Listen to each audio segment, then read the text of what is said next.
Olá, paz do Senhor, que bom! Hoje nós já estamos na lição de número 9 e para mim é um grande prazer estar aqui todas as semanas com todos os irmãos, com todas as irmãs.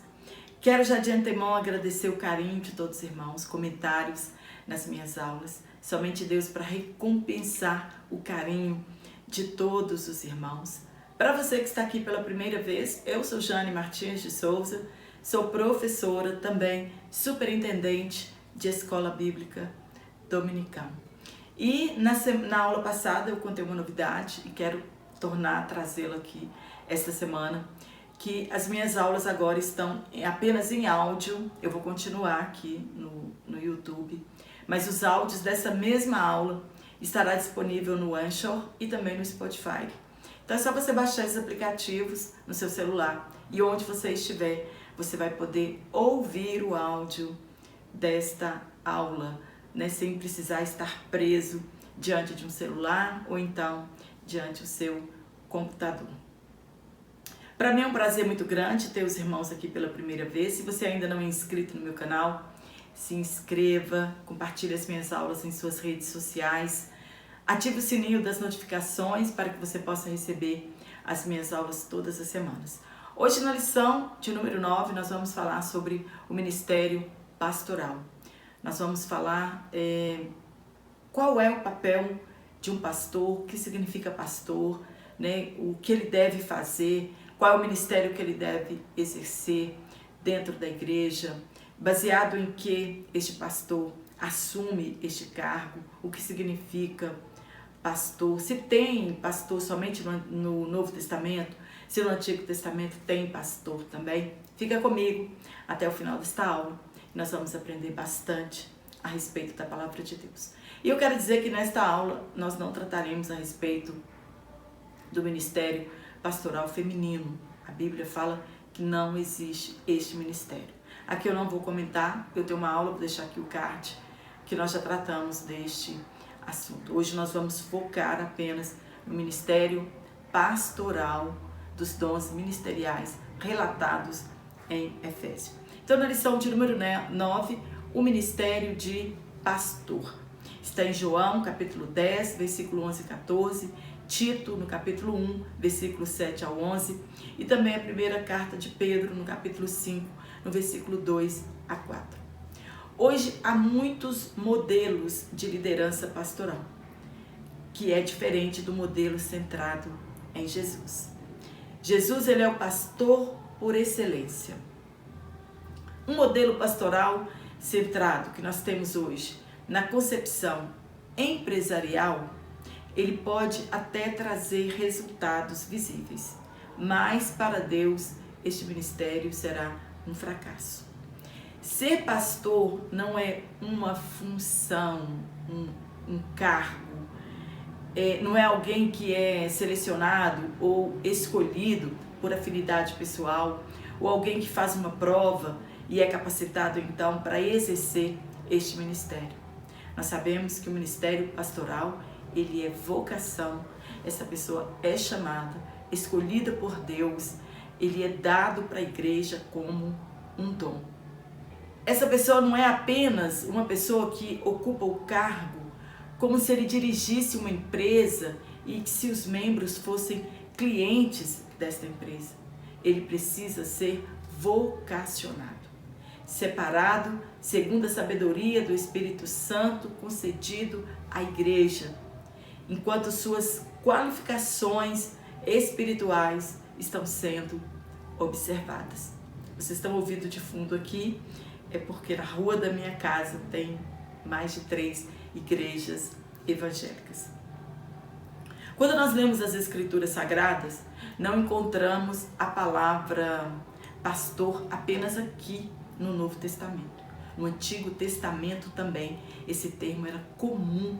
Os líderes eram chamados de pastores. Eram pessoas que eram escolhidas por Deus, vocacionadas por Deus para pastorear o povo de Deus. No Antigo Testamento nós encontramos Deus como pastor da nação de Israel e líderes fiéis que foram dados à nação como guias espirituais para conduzir o povo de Deus à fidelidade a Deus. No Antigo Testamento, a figura do pastor e suas ovelhas eram frequentemente usados para ilustrar o relacionamento entre Deus e o seu povo. Davi, em seu salmo, ele chama a Deus de pastor. E em outras vezes nós encontramos nos salmos, nós que somos ovelhas do seu pasto. Jesus aqui no texto em estudo se baseia em imagens do Antigo Testamento, que retratam Deus como pastor de Israel e Israel como rebanho do Senhor. E os líderes religiosos e opressores ou infiéis como destruidores deste rebanho. Existe um ai para estes líderes, esses lobos, esses vocacionados infiéis. A promessa de Deus para Israel é que chegaria um tempo que ele os daria pastores segundo o coração dele, que os apacentassem com ciência e com inteligência. Homens que andem segundo a palavra de Deus. Entre os pastores fiéis do Antigo Testamento, nós encontramos Moisés e Davi e as profecias messiânicas, falando sobre o Messias davídico.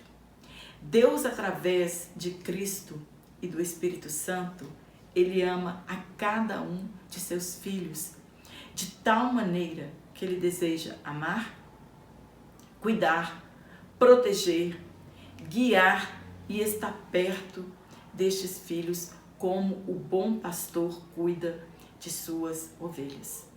Somos ovelhas do Senhor. Embora todos andávamos desgarrados como ovelhas, o Senhor nos redimiu com seu sangue derramado. Nós somos trazidos a este aprisco, não comprados com coisas perecíveis como ouro e prata, mas com precioso sangue de Jesus. No Antigo Testamento, Deus chamava os pastores ou os líderes da nação por nome. Era Deus quem os escolhia e os conhecia pelo nome. Moisés e Davi são exemplos disso.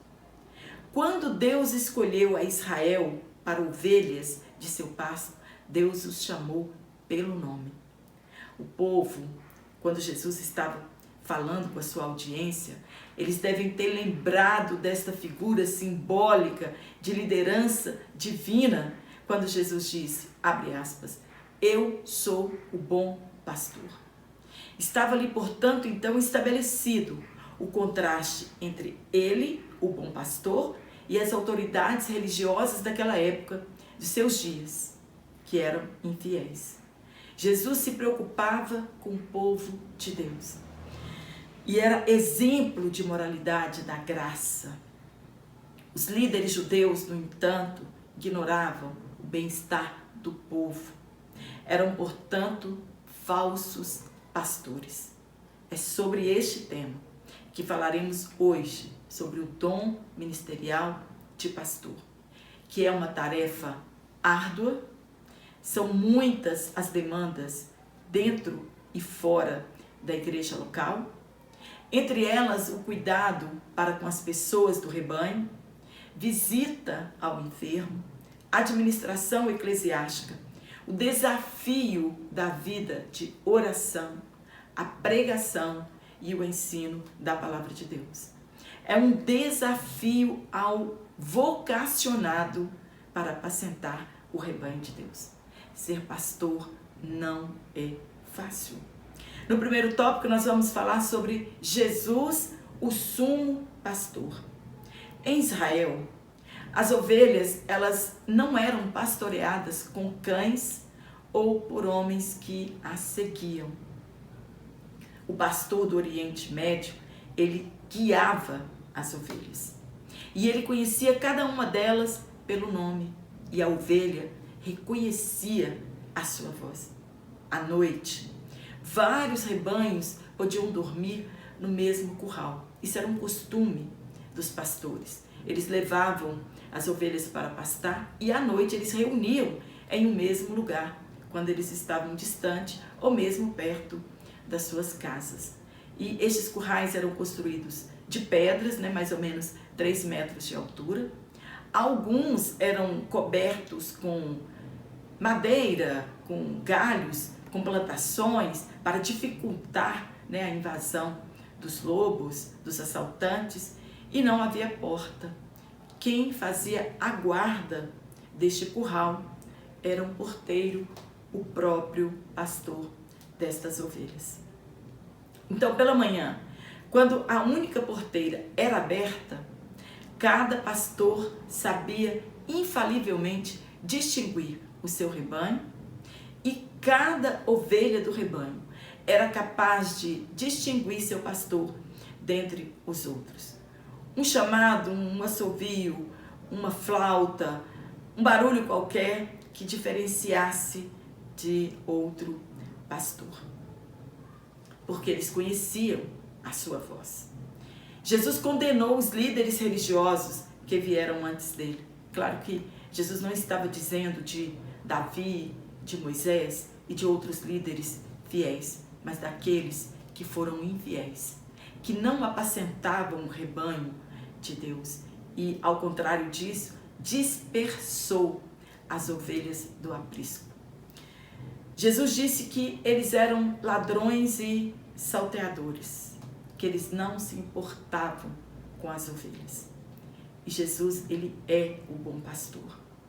O pastor palestino, normalmente, ele dormia na única abertura que havia naquele curral, pela qual animais selvagens podiam atacar.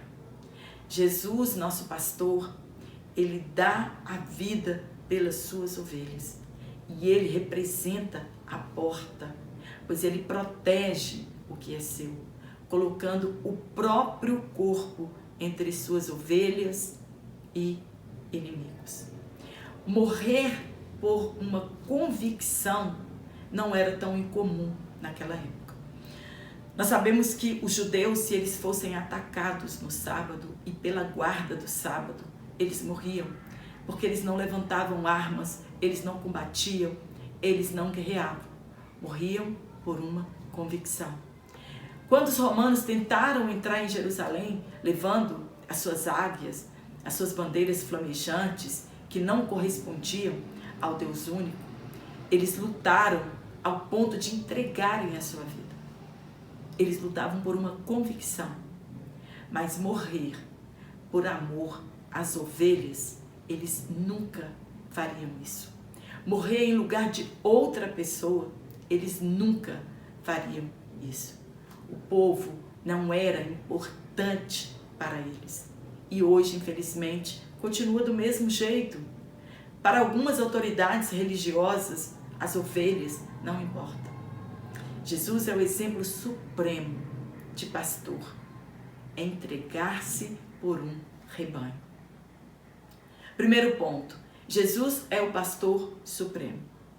Como pastor, o ministério de Jesus foi marcado pela humildade, despojamento da sua glória. Quando o anjo anuncia a Maria como se daria o nascimento do Messias, do Filho de Deus, ele disse, abre aspas, ele será grande. Este adjetivo enfatiza o quanto o Nazareno é incomparável e é mediador da nova aliança de Deus com os homens. Jesus Cristo é o supremo pastor em todos os aspectos. Ele venceu a morte e libertou o homem da prisão do pecado. Jesus entregou-se a si mesmo em prol de um rebanho. Ele é Deus. O pastor conhece as suas ovelhas. Jesus, ao dizer que ele é o bom pastor, é porque ele sabia da existência dos líderes que não se importavam com a vida do rebanho e as deixavam à mercê dos lobos e dos ladrões. No ponto 3, o pastor dá a vida pelas ovelhas. Jesus estava trazendo uma mensagem nova aos seus ouvintes: dar a vida pelo rebanho. Pois uma das principais fontes de renda ou de economia era o trabalho pastoril. Os pastores cuidavam das ovelhas como fonte de renda.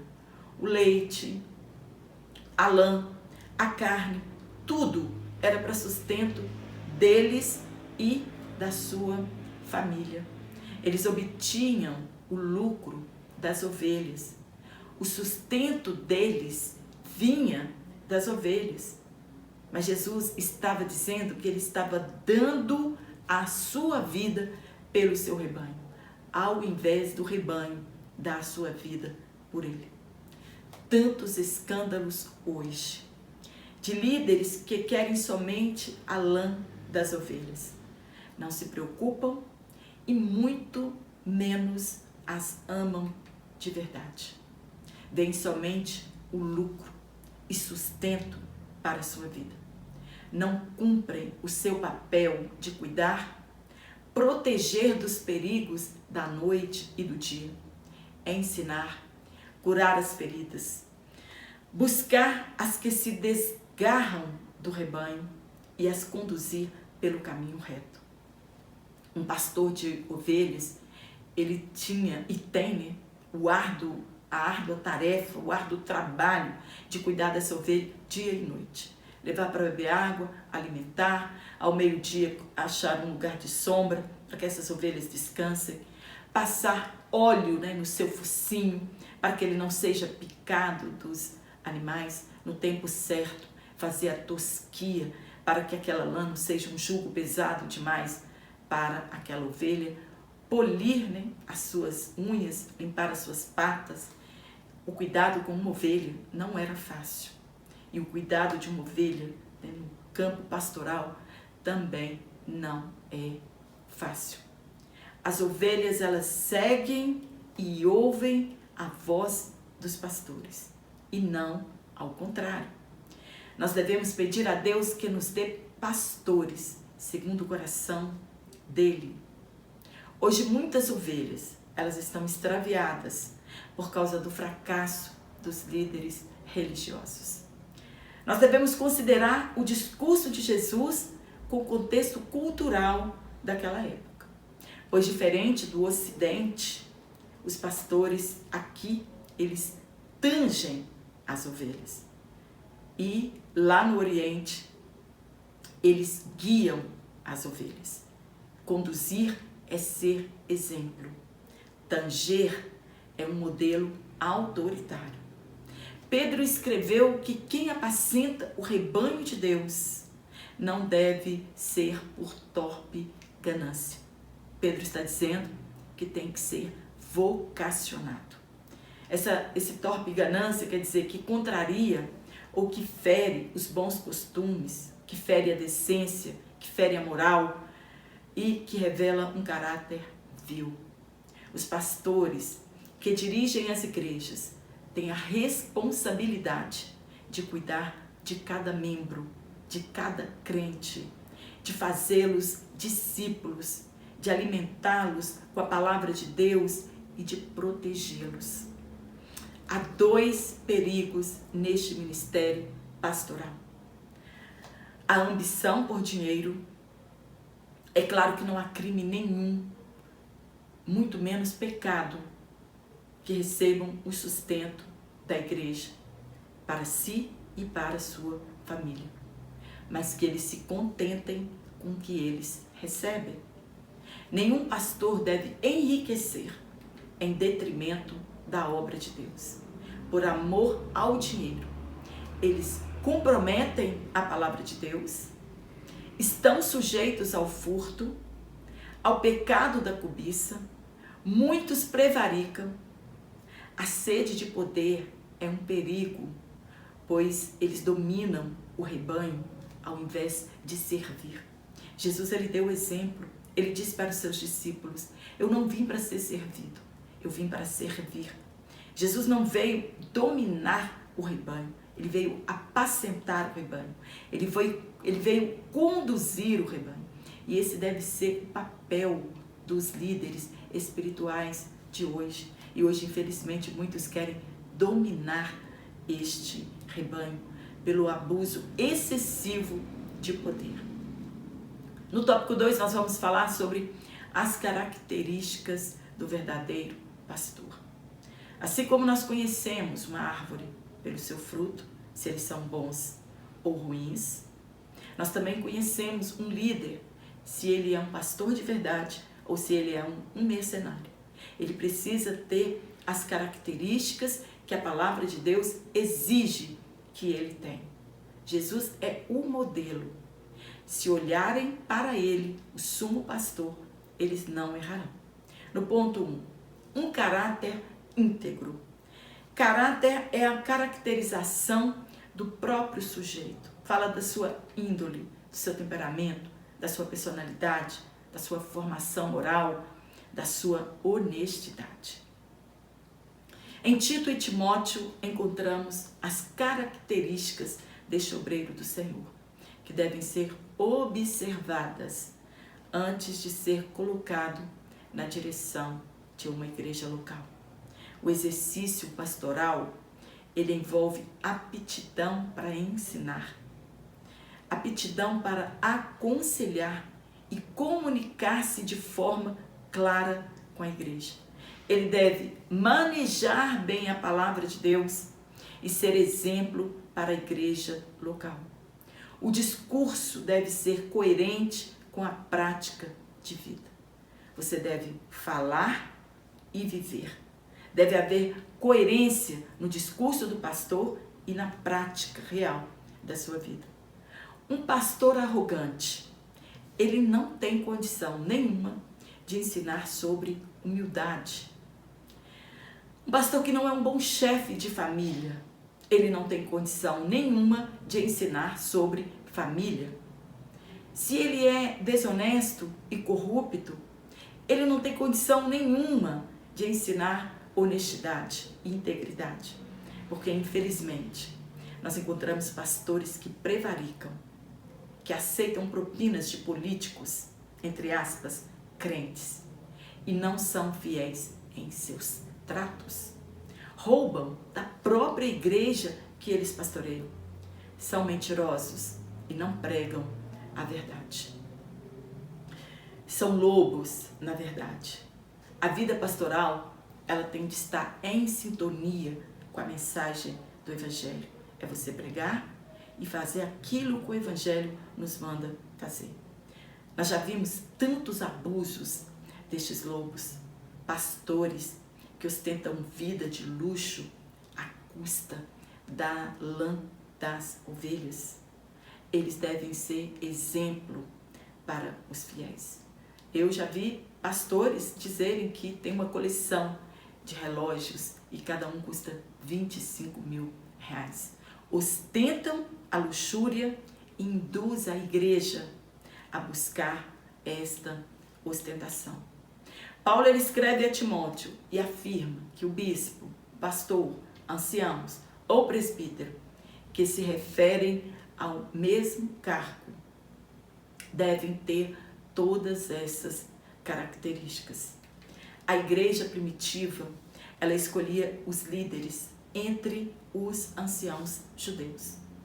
O pastor, ele era um ancião em termos de maturidade e um supervisor, bispo, no que dizia respeito ao seu ministério. Ninguém pode levar alguém a um lugar onde ele nunca esteve. Como que um pastor quer ensinar estas coisas se ele não vive?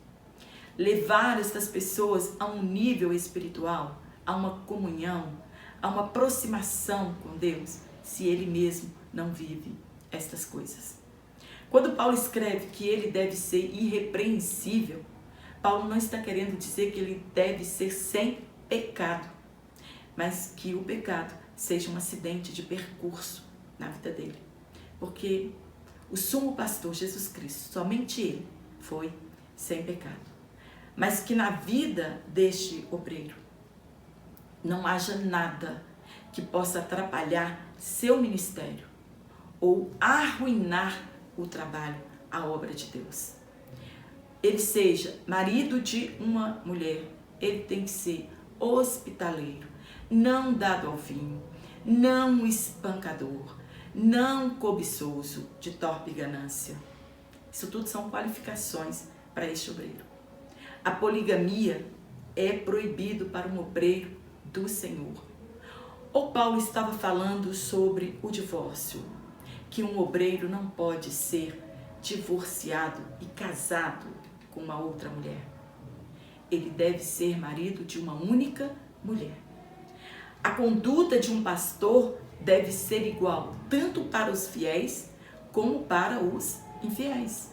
Ele na igreja deve ser uma coisa e no mundo ele deve ser a mesma coisa. Ponto 3. Exemplo para a família. As prioridades do ministro do Evangelho devem estar nesta ordem: seu relacionamento com Deus, sua esposa e filhos, e seu ministério e trabalho. O primeiro lugar que nós devemos ser exemplos, assim como o pastor é dentro do nosso lar. Quem tem de falar bem do pastor são seus filhos e a sua esposa.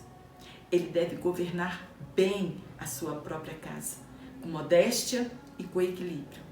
Hoje, infelizmente, não são poucas as notícias de pastores violentos em casa, com palavras e com agressão física.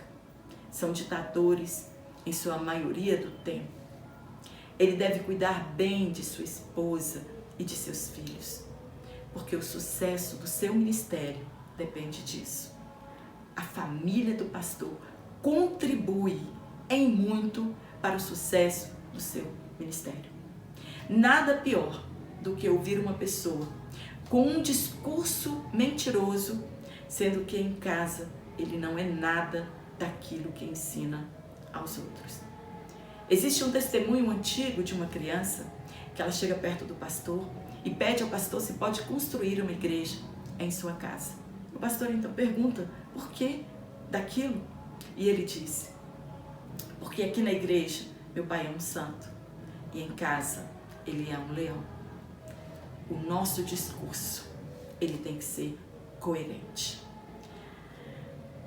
Assim, tem muitos obreiros espalhados por este Brasil que espancam suas esposas, espancam seus filhos, né? Não cuidam da sua família, são adúlteros e continuam aí nos púlpitos ministrando a palavra de Deus.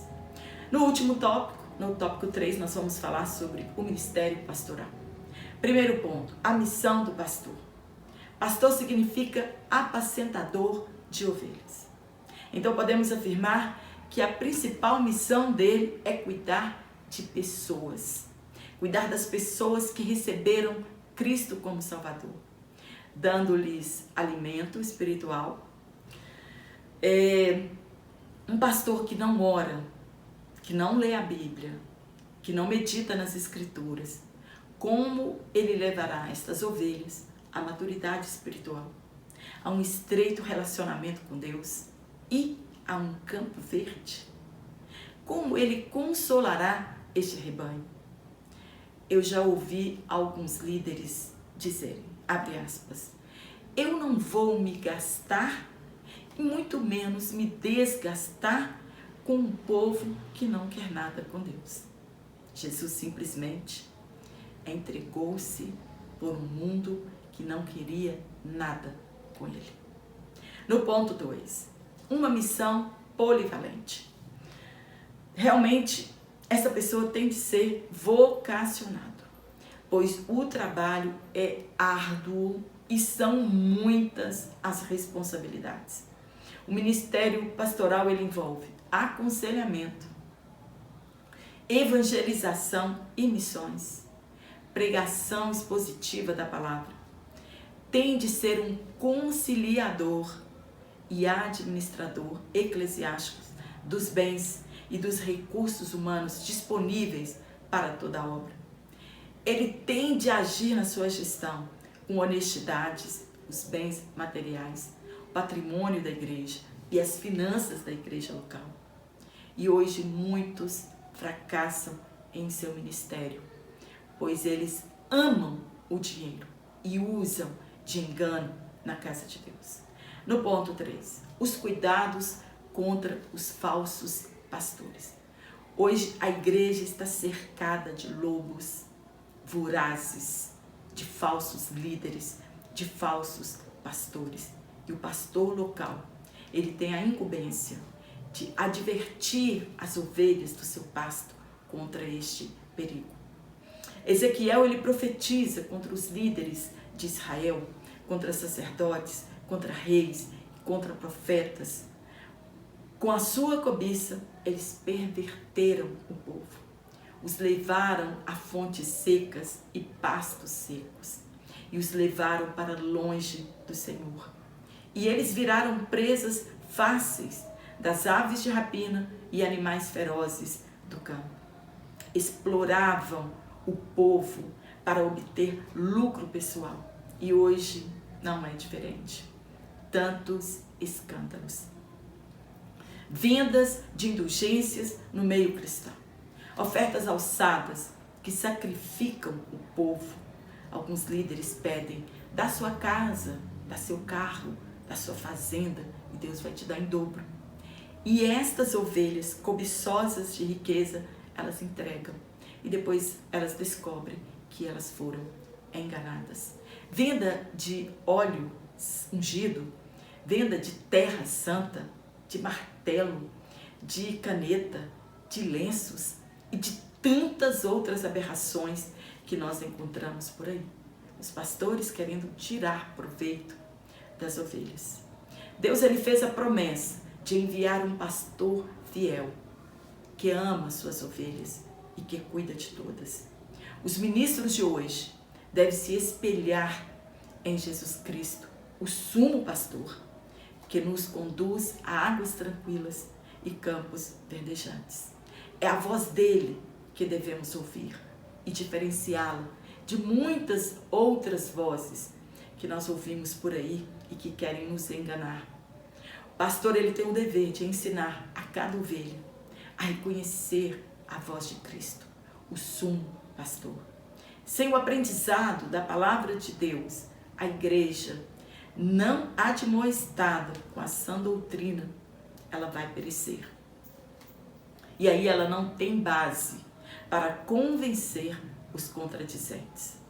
Nós devemos orar pelos pastores e, acima de tudo, obedecê-los, claro que no Senhor. Se o pastor, ele for um lobo, ele não está preocupado conosco, apenas com a nossa lã, com o leite, com a nossa carne, a este pastor nós não devemos obedecer. Mas aos nossos pastores, que são homens fiéis, líderes, que são modelos para a nossa igreja, eles sim, nós devemos obedecer. É claro que nós estamos falando dessa obediência aos pastores fiéis, pois a Bíblia diz que eles velam pelas nossas almas.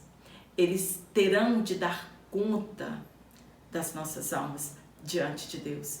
E são eles que nos fazem crescer na graça e no conhecimento do Evangelho de Jesus Cristo. Amém? Espero ter te ajudado com este comentário. Se você gostou, dá um curtir. Se inscreva no meu canal. Compartilhe em suas redes sociais. Ative os sininhos das notificações para que você possa receber este conteúdo todas as semanas. E algumas pessoas me pediram para mandar um abraço em especial, mas eu quero mandar um abraço para todos os irmãos e irmãs que todas as semanas estão aqui no meu canal, de onde você estiver neste Brasil, assistindo as minhas aulas toda semana. Que Deus continue te abençoando no seu ministério de ensino. E eu quero mandar um abraço para nossa irmã Carla Brito, em Barreirinhas, no Maranhão, nos Lençóis Maranhenses. Que lugar maravilhoso, hein? Conheço só de foto, mas sei que é maravilhoso. Para nossa irmã Maria Isabel, em Ipiauí, na Bahia. Para nossa irmã Antônia, de Aldeias Altas, no Maranhão. Para Denise Moreira, na AD Emanuel Conosco. Também para o nosso irmão Tony Cortes, na AD em Maraçás, na Bahia. Um abraço para todos os irmãos. Para nossa irmã Iracema de Paulo, em Conceição do Lago, Açu, no Maranhão. Maria Tereza, em Nazaré da Mata, em Pernambuco. E para nosso irmão Chaguinha, no Piauí. Um forte abraço a todos vocês. Eu te aguardo aqui na nossa próxima aula, se Deus assim nos permitir. Então.